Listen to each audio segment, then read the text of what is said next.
Yeah. But it's like, this job is the greatest job of all time.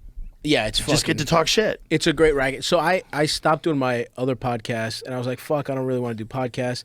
And then, like, it was like 6 months, and I was on the road, and I was doing all this shit, and it's like, it is, and also you get to talk shit, but you just get to connect with, like, fans, and you want to be somewhere, you want to be there, like, once or twice a week. I mean, you're there every day, but it's like, it's a cool way to connect to people.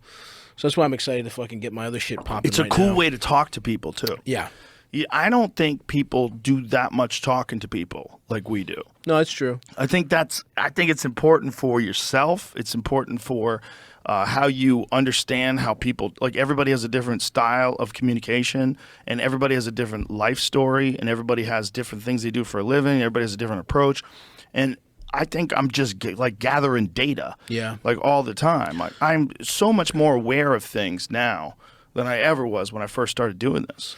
Yeah, I think that's true. And I think also it's like it recharges you too, right? Because it's like, especially post-pandemic shit where it was like going out and actually getting to fucking talk to somebody. And so I feel like for podcasts, for comics in this day and age, I feel like it's just as important as social media, if not more important, to have a podcast.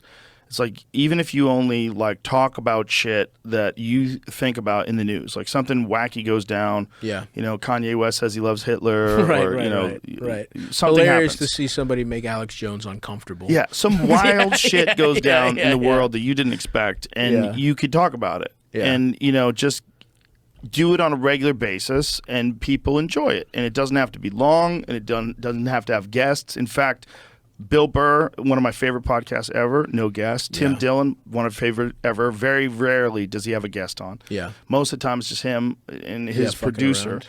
And you develop a style of talking shit that is very entertaining. For sure. And it helps your writing. I know it helps Tim's, and Bill says it helps his too, because you're constantly ranting about stuff. And every now and then you can take those rants, extract them.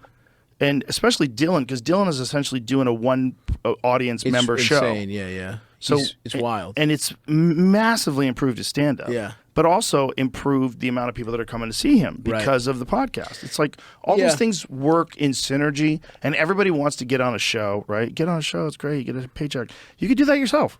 Like, I think that's over. No, I really think, like, YouTube and podcasts are so much... Like, I have friends who are on TV, and it does not really change your life. Like, you become a part of a system, right? Yeah. And you have to work on this thing that the system is creating. And your other stuff is all on the side now. And it's not as including your lucrative as stand-up. it used to be, you know? No. Like, it used to be, it made sense, because it's like, yeah, you get that fucking check, you're good. Well, it used to be if you became the person who the sitcom was named after, like Roseanne or Seinfeld. That's the fucking top of the mountain. Yeah, that's true. Then you're set for life.